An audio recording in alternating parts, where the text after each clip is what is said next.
Hello সম্মানিত দর্শকবৃন্দ, আশা করি আপনারা সবাই ভালো আছেন। আমিও ভালো আছি। আজকে একটা পয়েন্ট ডিসকাস না করিয়া পারিয়ান না, যেটা খুব খুশির ব্যাপার এজ এ শিলচারি, এজ এ বরাকবাসী হিসাবে। টপিকটা হইল আসাম ক্যাবিনেটে পাস করছে 3টা ডিস্ট্রিক্টের লাগিয়া যে 24/7 সব মার্কেট ওপেন তা হব, যাতে ইকোনমিক অ্যাক্টিভিটিস বাড়ে আর আসামের ফায়দা হয়। তো যেটা খুবই বালা, যেটারে ইংলিশ টার্মে মেট্রো সিটির হিসাবে যদি পাওয়া যায়, তাইলে যেমন 3টা ডিস্ট্রিক্টও নাইট লাইফ, যেটা আসামও আগে আগে লেকিং আসলো, নাইট লাইফ খাস করিয়া গুয়াহাটির পরে অন্য সিটিতে নাইট লাইফ নাই। তাইলে এজ এ শিলচারবাসী বরাকবাসী হিসাবে আমরা নাইট লাইফ এনজয় করতে পারবো, যেটা খুবই সুখের খবর, proud moment. And on behalf of Borak Valley, I want to thank to Mr. Chief Minister Himanta Biswa Sharma. But যদি নাইট লাইফ হয়, কিতা কিতা এজ এ সিটিজেন হিসাবে কিতা কিতা জিনিসের দরকার আমি মন করি, বাকি আপনার অপিনিয়ন আপনারা শেয়ার করবা। আমি মনে করি একটা হইল গিয়া social security. Social security in the sense, যাতে একজন মানুষ রাত্রে যদি বাইর হয়, তাহলে যাতে তার সিকিউর ফিল করে, এটা হইল কি ইম্পর্টেন্ট। আর 2 নম্বর একটা জিনিস যেটা খুবই গুরুত্বপূর্ণ এজ এ বরাকবালিবাসী হিসাবে, নিজেও সাফারার, আর আশা করি সবরও প্রবলেম হয় জানিয়ান না। যেমন আমরা এখানেও বর্ষার দিন আওয়ার পরে ইলেকট্রিসিটি ডিপার্টমেন্টের ইয়াদ পড়ে যে গাছগাছালি তা পড়ে যাইব। তো 2টা ডাক দেওয়ার পরে একটু বৃষ্টি হওয়ার পরেই তারা কারেন্ট খাটি দিল। আর কারেন্ট খাটার পরে যদি এপিডিসিএলও ফোন করা হয়, তো তারা ওখান থেকে ফলানা জায়গার মধ্যে গাছ পড়িয়েছে। তো এটার মধ্যে একটা কোয়েশ্চন এরাইজ হয়, সারা বছর তো এরকম নাই, তো ডিপার্টমেন্টে তারারে অনলি 2-3 মাসের লাগিয়ে চাকরি দিছে বা চাকরিতে রাখছে।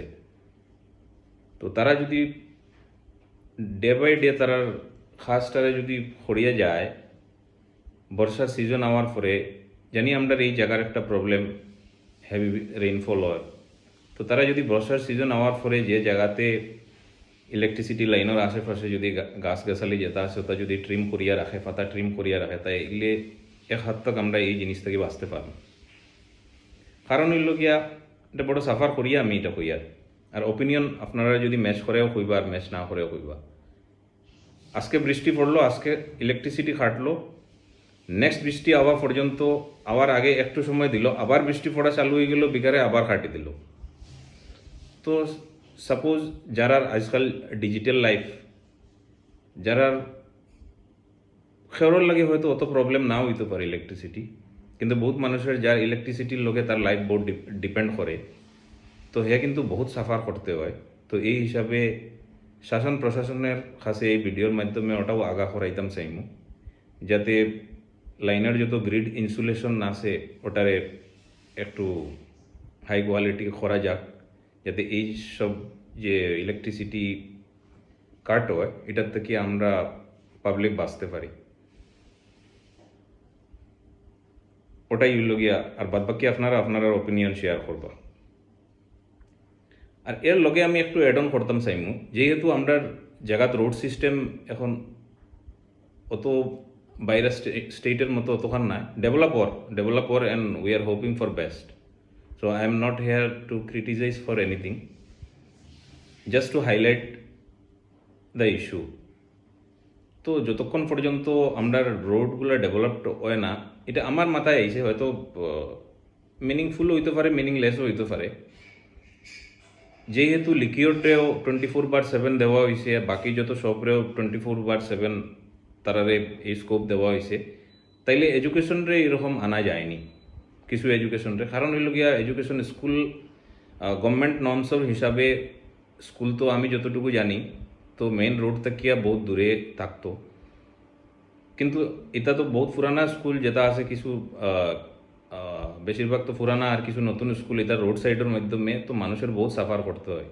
যেমন আছে কোনো মানুষ এখন যদি উদারবন থেকিয়া বা বাসখান্দির থেকিয়া যদি মেডিকেল ইমার্জেন্সি হয় আর মেডিকেল পৌঁছতে হয়, তো যদি উপরওয়ালার কাছে তার যদি আয়ু থাকে তাইলে বাঁচবো, নাইলে যদি দুপুরের টাইমে হয় পার্টিকুলার সময়ের ভিতরে গিয়া পৌঁছা বহুত অসম্ভব।